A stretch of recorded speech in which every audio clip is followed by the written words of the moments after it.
and stop being,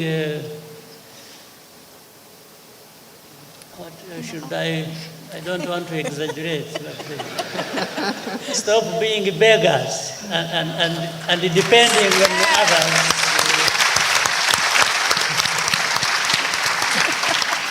We can't keep depending on the rest of the world. When we have everything, when our people know what to do, when there is really nothing lacking. And this covers the very topic we are discussing. Wow. I rest my case. Wow. Wow, what a wisdom words from President Paul Kagame, the president of Rwanda. Brothers and sisters, do not skip the video. Watch this video from the beginning to the end. Here is what President Kagame has said. How do we approach things so that everything doesn't remain at the talking level? Because we have conferences, we have forums, everywhere, we are saying the right things, we are doing, but in the end, what is it that we can measure that we should be able to show has come out of the different efforts people carry out in different places? I think this is where we are still falling short and must work harder to achieve. If we are talking about food systems and food security and so on and so forth, but we continue and having so much arable land and all other resources, water and even technology to serve us where there is lack of or scarcity of certain things. Why don't we do what we know we have to do, or what we have so much said about what we have to do, to make sure that we are able to get results we can measure and know that we have come from here and this is where we are, and it is a reflection of the efforts that people have put into it, based on the need, based on the knowledge, and based on the kinds of partnerships that we talk about every day. If there are resources lacking, we have also seen that through partnerships, some of the resources can be obtained. So we really have to start walking the talk and just move from talking to doing, and then being able to see the results and measure them. And this is a responsibility for all of us. It's first of all primarily governments, of course. That's why governments are there. But it is also every one of us, now including the young people, who rightly make so many demands, but you must make effort to contribute and match the level of demands you are making as well. Yes. So I think if we work together, and we already know what to do, I have no doubt that people know what to do, because the needs we have inform us of what we can do to actually be able to meet the needs requirements. So my appeal to everyone is to take our responsibilities seriously and play our part. And then in the end, once you have done that, you are empowered to even hold others accountable. But you can't hold people accountable when you are not playing your part. So I'm happy that we are here in the company of the young people, and most especially women. Mm-hmm. Women, by the way, for example, in my country, constitute the biggest percentage of our population. So women are 52%, 51. Men are 49%. So women are very important.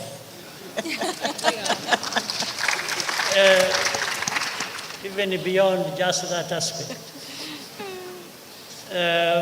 And then when it comes to young people, we have 75% of our population being 35 and below. 75%. So if you have these 75% who are not really also playing their part and just making demands, there is a problem. Yes. In the end, leaders may be crucified for the sins they have not committed. So can we have people take their responsibilities? Can we have a very strong partnership? Yes. And then holding each other accountable in the process to do the very things everyone has said here or understands that we need to do to raise ourselves from where we are. I'm talking about Rwanda, I'm talking about the continent of Africa, and stop being, what should I don't want to exaggerate, but stop being beggars and depending on others.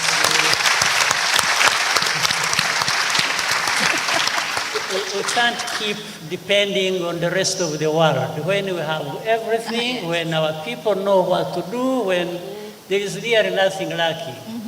And this covers the very topic we are discussing. Wow. I rest my case. Wow. Especially at this time in point. But we have to start from somewhere. Meaning, across the continent, we find there is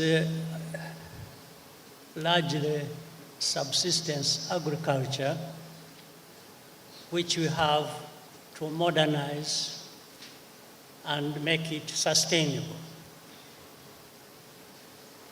And around that, there are other serious problems that affect us, like climate change.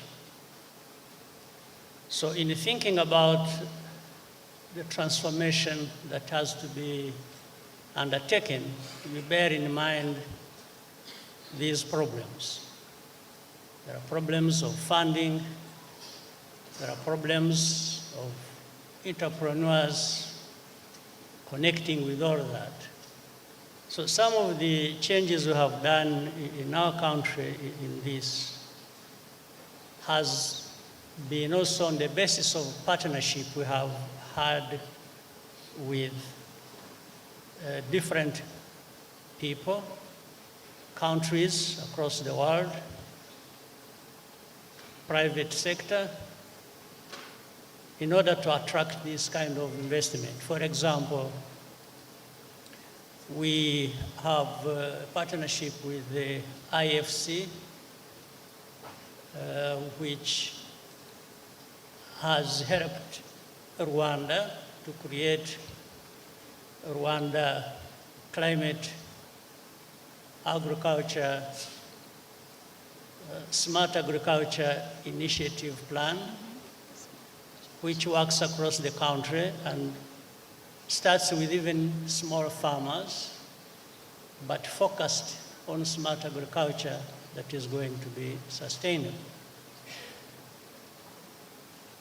But most importantly, we have also mobilized the country to be part of that by understanding that when we're talking about food systems and agriculture thereof and the investments,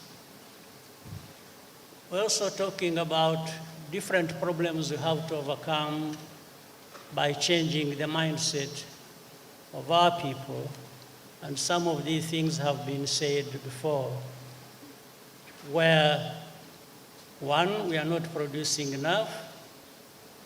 Two, even the little that is produced is sent outside to be processed, and then what comes out of that is sent back to us at so many times more expensive rate. So the transformation, the reforms that have got to be carried out have to start with changing people's minds and practices, and really asking ourselves the questions. In Africa, what don't we have? What don't we know? But there must be something to show for all that. We must show that we know what to do, we have what to do, and there is that abundance that has been talked about of land, of manpower, of the know-how to do things. So the reforms have been built on that. We have also continued, gone ahead and created, it's called Rwanda Ireme Invest, again partnering with different groups from across the world. We created a fund that focuses on enabling people across the country who want to be part of this progress forward. And in fact, the first round of funds came around COP27, where $100 million was mobilized for this fund, and this fund is working across the country to help the farmers to make the changes they want to make with the support of government and external partners in the structures of the food systems activities we have created in our country. And again, I want to thank AGRA and others who have worked with it. I want to acknowledge the former Prime Minister Mariam Desalegn of Ethiopia, who has been very active in overseeing and running this and working with countries like our own, Rwanda, and others across the continent. You can see the results are beginning to be realized, but we need to do much more than we have already done.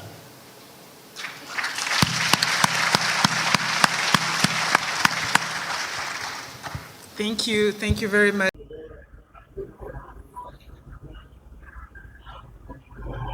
Yes, welcome back, brothers and sisters. There's no need for Africans, especially young people, to be beggars. You know, I love what Kagame has said. Of course, I know some are saying Kagame that, Kagame this, but those things doesn't matter this time. But what President Kagame is saying is what we see in Burkina. We see young people taking their own responsibilities. So, you know, Africa, one thing that we lack is that we are not participating in national buildings. We are not participating in changing our lives. You know, we have these notions. We are still believing that politicians are those who are responsible to bring development. So those time has ended. No any politician who can change our lives. Politicians are there for their own interests. So that's why we need revolutionaries. Even Kagame himself, we know the history, how Kagame came to power. So you can see, and that's why I started to believe that those leaders who came to power through military are leaders who are so visionary. I don't mean that we don't need democracy. No, we need democracy, we need election. But election in Africa sometimes is grabbed. We know. Sometimes we elect people who we don't like. That's the reality. The system wants someone. Citizens want someone. But automatically the system will elect or will choose whom they want. That's the problem that we have in Africa. And that's why we have been saying, you see, for example, in Burkina, in Mali, in Niger, they said, for these 5 years, we are not going to any kind of election. They stopped all political activities in those countries. You may ask yourself why. Why Mali, Niger, and Burkina Faso said they're no longer going to this, what we call democratic governance. Why? Because they know that if you allow these Western systems to control your country, you are selling your country.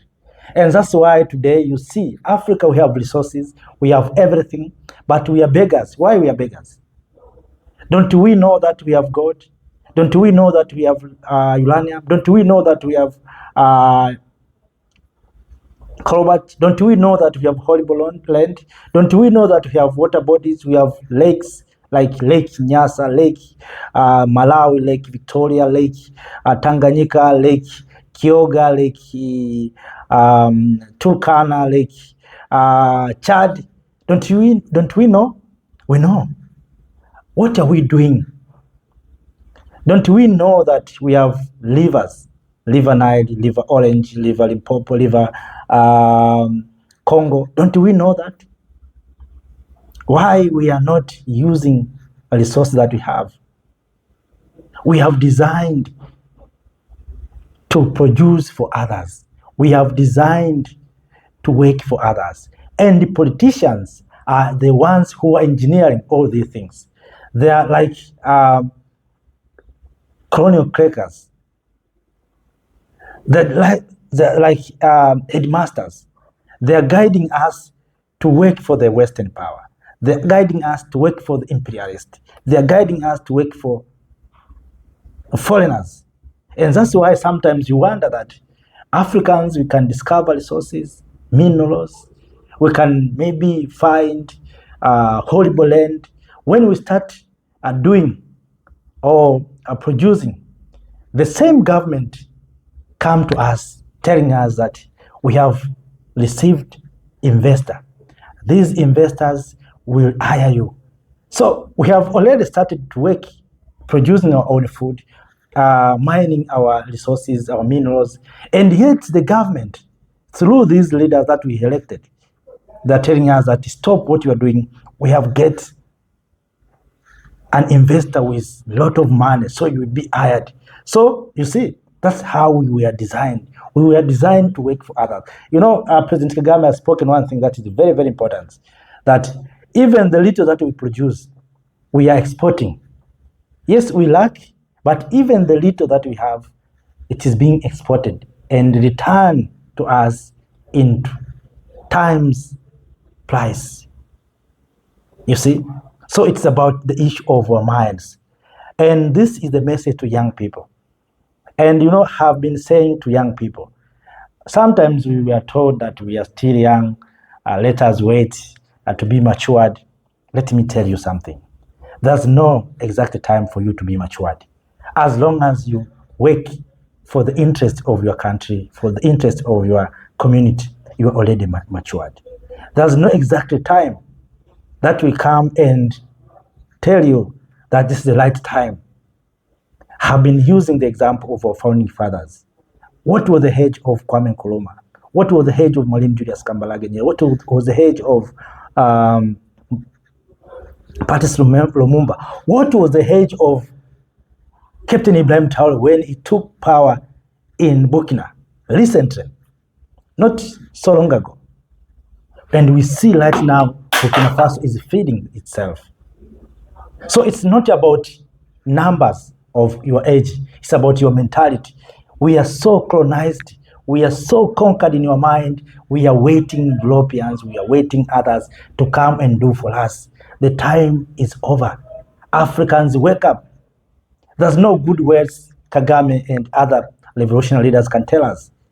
despite you like him or not, but what he said is right.